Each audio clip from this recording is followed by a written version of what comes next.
కేంద్ర మంత్రి నిర్మలా సీతారామన్ ప్రవేశపెట్టిన 2023-24 బడ్జెట్పై టీ కాంగ్రెస్ నేతలు విమర్శలు గుప్పించారు. కేంద్ర బడ్జెట్లో తెలంగాణకు తీరని అన్యాయం జరిగిందని ఆరోపించారు. ప్రధాని మోదీ, సీఎం కేసీఆర్ ఇద్దరు తోడు దొంగలుగా తయారయ్యి రాష్ట్రానికి తీవ్ర అన్యాయం చేస్తున్నారని విమర్శించారు.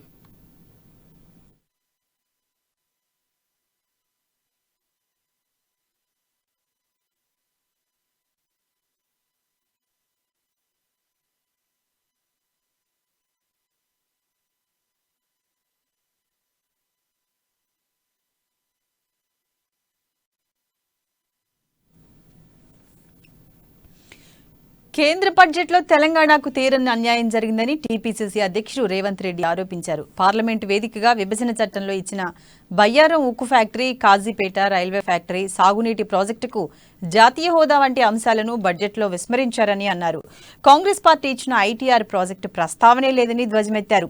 2014-2019 ఎన్నికలకు ముందు ప్రధాని నరేంద్ర మోదీ ఇచ్చిన హామీలలో ఒక్కటి కూడా నెరవేరలేదని, 2022 నాటికి రైతుల ఆదాయం రెట్టింపు చేస్తామని హామీ ఇచ్చారని, పేదలందరికీ ఇళ్లు, ఏటా 2 కోట్ల ఉద్యోగాల మాట ఏమైందని ప్రశ్నించారు.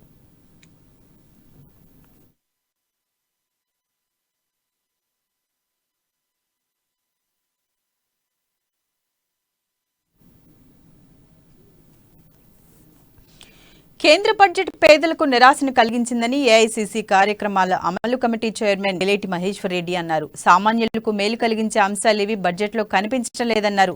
పేదల సంక్షేమం, సబ్సిడీల గురించి పట్టించుకోలేదన్నారు. పేదల సంక్షేమ పథకాలకు నిధులు కేటాయించకుండా వ్యాపారులకు మేలు చేసేలా పన్నులు వసూలు చేస్తున్నారని మహేశ్వర్ రెడ్డి మండిపడ్డారు.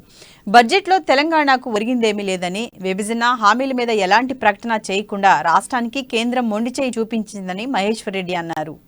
ప్రవేశపెట్టినటువంటి బడ్జెట్ నిరుపేదలకు నిరాశ మిగిలించింది.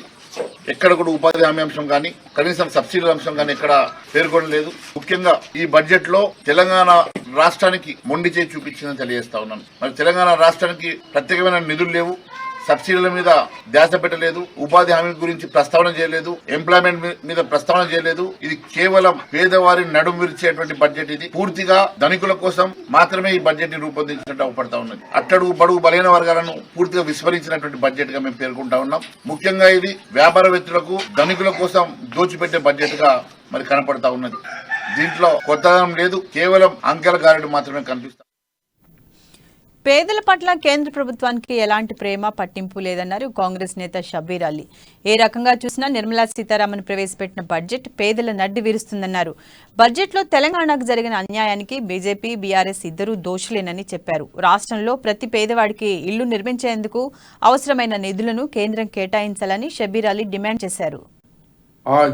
मोदी जी की गवर्नमेंट ऑफ इंडिया ने 2023-24 का सेंट्रल बजट पार्लियामेंट में पेश किया और हम उम्मीद कर रहे थे कि मोदी जी बार बार ये कह रहे हैं कि इस देश के अंदर सबका साथ होगा, सबका विकास होगा, सबका विश्वास होगा। तो हम भी समझ रहे थे कि मोदी जी इस बजट में अक़लियतों के साथ, मुसलमानों के साथ कुछ अच्छा काम करेंगे। लेकिन बजट देखने के बाद इतना अफसोस हुआ कि विश्वास नहीं है बल्कि विश्वासघात किया है प्राइम मिनिस्टर ने। लास्ट ईयर 2023, 22 और 23 का बजट में 5,000 करोड़ का माइनॉरिटी वेलफेयर का बजट था, लेकिन आज 38% बजट को उन्होंने कम कर सिर्फ 3,000 करोड़ के करीब कर दिया, यानी लगभग 2,000 करोड़ रुपया उन्होंने रिड्यूस कर दिया है। बढ़ने के बजाय घट गया है, इस लेवल में घटाया गया है।